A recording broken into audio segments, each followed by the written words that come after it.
Tekrar hoş geldiniz. Almanya habercisi devam ediyor. Ben Cumhur Eşin. 13 seneden beri Almanya'da yaşıyorum ve birikimlerimi sizlerle, daha sonradan gelenlerle veya daha uzun zamandan beri Almanya'da yaşayanlarla paylaşmaya çalışıyorum. Kültürel kodları kırıyoruz hep birlikte. Bugün gene konumuz adab-ı muaşeret. Almanya'da, Avusturya'da veya İsviçre'nin belli bölgelerinde geçerli olan adab-ı muaşeret kurallarından ayakkabıyla eve girilir mi konusunu bugün detaylıca ele alacağız. Arada notlarıma bakacağım ve bununla ilgili olarak bütün detayları, ihtiyacımız olan bütün bilgileri sizinle paylaşmaya çalışacağım. Çünkü ayakkabıyla eve girme önemli bir husus. Bu konuda bilgi birikimimizi arttırmamız lazım ki herhangi bir şekilde ana akımla karşılaştığımızda hata yapmayalım ve aynı şekilde onların yaptığı, içinde bulundukları tutumları da yanlış anlamayalım diyorum. Detaylara geçelim. Şimdi bir kere Almanya'da genel kural itibariyle ev sahipleri eve girdiklerinde dışarıda giydikleri ayakkabıları çıkartırlar. Bu genel kural diyebiliriz. Yani birçok insan mesela Türkiye'de Avrupa'daki insanların ayakkabıyla çok rahat bir şekilde eve girdiğini düşünüyor. Bu çok doğru bir bilgi değil. Ülkeden ülkeye değişen bir şey. Bölgeden bölgeye de değişen bir şey.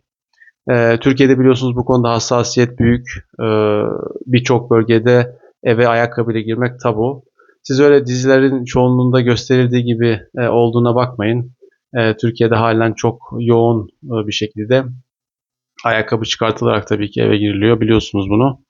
Sadece tekrar etmek istedim ama Almanya ile farkı anlatmak adına orada bir benzerlik var mı diye şimdiki ayrıntılarda ona bakacağız. İkinci husus misafirlikte durum nedir? Yani misafirliğe gittiniz bir Alman'a veya bir Alman aileye. Burada ne yapmanız bekleniyor? Şimdi bir kere burada ayakkabıyı çıkarmanız bekleniyor. Yani ayakkabıyla eve girmeniz genelde şaşırtıcı bir hareket olarak algılanabilir. Böyle bir harekete girişmeyin.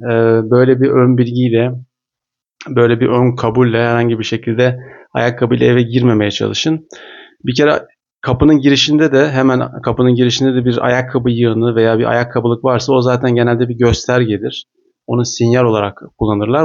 Onu gördüyseniz zaten hemen ayakkabının da aile tarafından çıkarıldığı mesajını alabilirsiniz. Çocuklu bir aile ise çok küçük bir aile, çok küçük bir çocuğu olan, bebeği olan bir ailesi zaten orada ayakkabıyı çıkarmak gerekiyor. Üçüncü bir husus terlik kültürü. Belki daha önce rastlamışsınızdır. Almanya'da terlik kültürü gerçekten çok kuvvetli. Yani Hausschuhe diye bir kavram var. Bizdeki terliğe tekabül ediyor.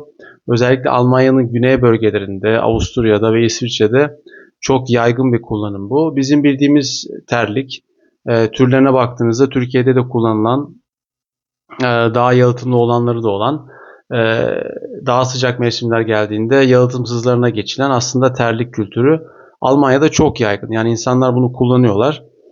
Ee, Kuzeye gidildikçe biraz durum değişebiliyor. Orada biraz daha benim gördüğüm kadarıyla çok fazla araştırma yapmamış olsam da ben kuzeyde Schleswig-Holstein bölgesinde de yaşadım. Orada Kırkım yönünden mesela e, patikler yapılıyordu ve insanlar bunu çok beğeniyorlardı. Orada patik kullanımı da yaygın. Türkiye'de de biliyorsunuz patik kullanımı halen kırsal kesimde çok yaygındır. Ben İstanbul'da büyüdüm. Hayatımın bir döneminde ben patikle mesela geçirdim evde. Sadece kırsal kesime ait bir şey değil. E, Ayakkabıyla eve girme hususunda istisna var mı diye sorarsanız bir istisna tabii ki var. Mesela eve çok kısa süreli bir giriş yapılacak. Mesela bir usta geldi, ne bileyim bir sayaç sayımı var veya kısa bir yere bakılacak ve gidilecek.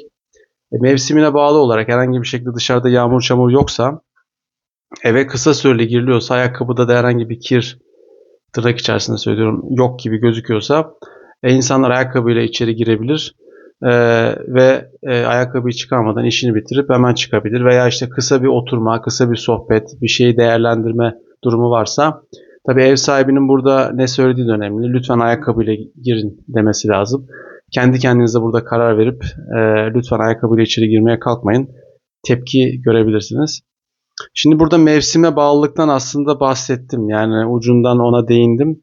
Onun ayrıntısına girmek istiyorum.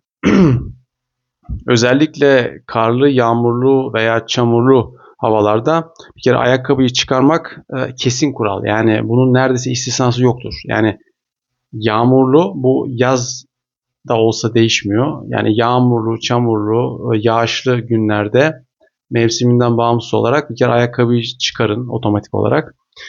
Kısa kalsanız bile çıkarın. Bu konuda çok hassastırlar. Yazın hava kuruysa tabii ayakkabı çıkarma hususu biraz esneyebiliyor. Birçok insan ziyaretlerde, uzun misafirlikler değil ama kısa ziyaretlerde eve insanlar ayakkabıyla alıyorlar. Tabii burada ev sahibinin tutumuna çok dikkat etmek lazım. Buradaki gerekçeler neler? Yani neden böyle gelişmiş Almanya'da ayakkabıyla eve girmeme hususu? Bakın, girmeme hususu diyorum çünkü burada Türkiye'ye bir benzerlik var. Tabii ki yüzdesel anlamda farklılıklar vardır ama genel gerekçeyi de söylemek lazım. Burada hijyen tabii çok önemli. Alman toplumunda temizlik çok hassas bir konu. Özellikle dışarıdaki kirin, tozun, çamurun, yağmurdan gelen çamurun bir şekilde özel alana taşınmasını istemiyorlar. Yani bu konuda çok hassastırlar ortalamada. Zemin koruma konusu da var. Yani ayakkabıyla içeri girdiğinizde biliyorsunuz parke veya onun dışında bir halı kaplamalı bir oda varsa orası zarar görebilir ayakkabının sertliğinden dolayı. Bu konuyu da düşünerek aslında ayakkabı giymekten kaçınırlar. Bölgesel farklılıklar neler? En son olarak ona değinmek isterim. Şimdi bir kere bu kırsal şehir arasında bir fark var Almanya'da. Ayakkabıyla eve girmemek konusu kırsalda çok daha serttir. Çünkü e, yağmur çamur olmamasına rağmen kırsal kesimde dışarıdaki işte toprak, toz birikiminden dolayı ayakkabılar daha çok kirlenirler. Çiftliklerde biliyorsunuz özellikle güney bölgelerde çiftlik çok fazla, tarım, ziraat çok fazla. O bölgelerdeki insanlar ayakkabılarıyla eve girmeme konusunda çok daha hassastırlar. Bunun dışında terlik kültürü dediğim gibi Güney Almanya'da, Avusturya'da ve İsviçre'de çok daha yaygın bir kullanıma sahip. Ve genel itibariyle herhangi bir hatadan kaçınmak için naçizane tavsiyem şu olur. Ev sahibi söylemediği sürece ayakkabıyı çıkartın. Yani bu bizim için zaten genelde garantidir. Birçoğunuzda zaten muhtemelen bu hatayı yapmayacaksınız ama ben gene de bu detayları sizinle paylaşmak istedim. Çünkü arada bazı e, kültürel farklılıklar var. Yani Türkiye'de yapmadığımız veya o şekilde yapılmayan, arka planında başka düşüncelerin olduğu şeyler de var. E, Mesela çok aşırı bir örnek vereyim. Bu ortalama için söylenemese de kışın mesela e, gökdelen olmasa da diyelim ki işte 3 katlı 4 katlı bir apartmandasınız. Orada dairenize gideceksiniz. Yağışlı günlerde merdiven boşluğuna gelip yani binanın girişinde girdikten sonra apartman boşluğundan itibaren çorapla evine çıkan insanlar ben gördüm. Bu dahi var Almanya'da ama tabii bu çoğunluk olarak söylenemez. Yani dışarıdan çamurun eve aktarılmaması ve hatta merdiven boşluğunun da baldak yala gibi kalması anlamında ne kadar hassas olabildiklerini size aktarmak istedim. Bu şekilde bütün vermek istediğim detayları size vermiş oldum. Son olarak size bir teşekkürle bitirmek istiyorum tabii. Teşekkür etmeden olmaz. En nihayetinde abone sayısında 4000 seviyesini aşmış olduk. Tekrardan ilginize çok çok teşekkür ederim. Videolarımı izlemeyi, paylaşmayı, yorumlar yapmayı, aklınıza takılan şeyleri yorumlarda soru olarak eklemeyi unutmayın. Daha öncesinde sorular gelmişti. Ben doğrudan e-postamı da sizinle paylaşmıştım ama tekrardan paylaşmakta belki fayda var. Bazıları doğrudan oraya soru sormak istiyor. Belki detay sorular sormak istiyorlar. Almanya _abc'si @gmx.de adresine aslında bütün sorularınızı yazabilirsiniz. Mümkün mertebe kısa sürede size dönmeye çalışırım. Sonlara yaklaşırken muhtemelen sizin için en uygun olan video da şu an ekranda gözüküyor. O videoyu da izleyip paylaşmayı ve beğenmeyi unutmayın diyorum.